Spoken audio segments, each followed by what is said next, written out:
साक्षात परमात्मा मज भेटविला विसरू कसा मी गुरु पादुकेला मातृपितृचरण कमलेभ्यो नमस्कार नमः पूर्वानाय आशीर्वचन उपेक्ष दानाय मया अद्य क्रियमाणस्य प्रभातम् आमोद होतो पाहुनी पादलीला नमस्कार त्या जन्मदात्या पित्याला त्वमेव माता पिता त्वमेव बन्धूत सखा त्वमेव रसाल पुष्पै बिलव प्रभार तुलसी दलमालती विस्तां पूजयामि जगदीश्वरी मे प्रसीद आरती पाठवायचा आहे श्रीवंदिका पुकुरचंबक पाटलाब्जर पुण्या गजारी करवीर रसाल पुष्पै बिलव प्रभार तुलसी दलमालती विस्तां पूजयामि जगदीश्वरी मे प्रसीद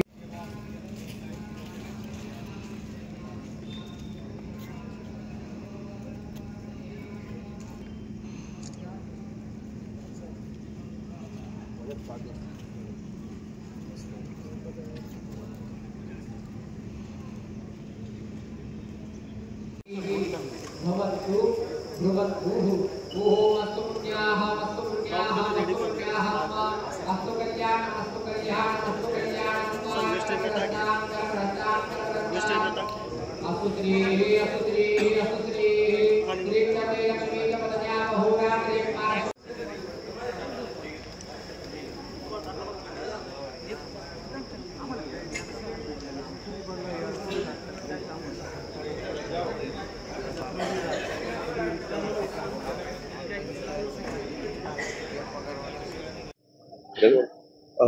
दाजींचा पहिला स्मृतिदिन पार पडतो आहे आणि पुरस्कार वितरण सोहळा देखील होतो आहे.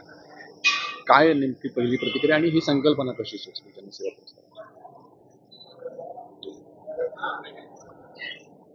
सन्मान्य कैलासवासी दाजीसाहेबांनी त्यांचं संपूर्ण आयुष्य हे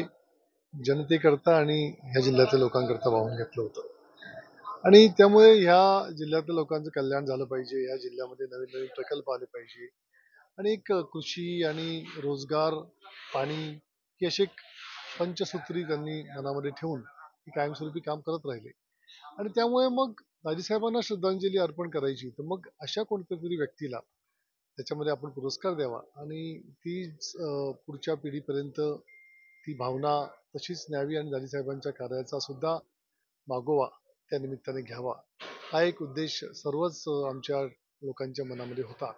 आणि त्यामुळे कार्यकर्त्यांनी हा निर्णय केला की आपण दाजीसाहेबांच्या नावाने एक पुरस्कार सुरू करूया आणि त्यामुळे हा पुरस्कार आपण सुरू केला. पुरस्काराचं स्वरूप नेमकं कसं असणार आहे, काय नेमका पुरस्कार आहे आणि दरवर्षी हा पुरस्कार देण्यात येणार आहे आता इथून पुढे कसं स्वरूप असणार? कसं आहे की कोणत्याही क्षेत्रामध्ये काम करणाऱ्या परंतु मनामध्ये किंवा लोकांना डोळ्यासमोर ठेवून काम करणारा जो कोणी जनसेवक असेल तो राजकीय क्षेत्रामधला सुद्धा असू शकतो किंवा इतर कोणत्याही क्षेत्रामधला सुद्धा असू शकतो. अशा त्या क्षेत्रातल्या व्यक्तीला त्या ठिकाणी सन्मान करायचा आणि त्याचं कार्य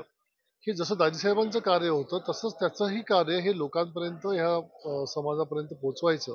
हा उद्देश त्याच्यासमोर डोळ्यासमोर आहे.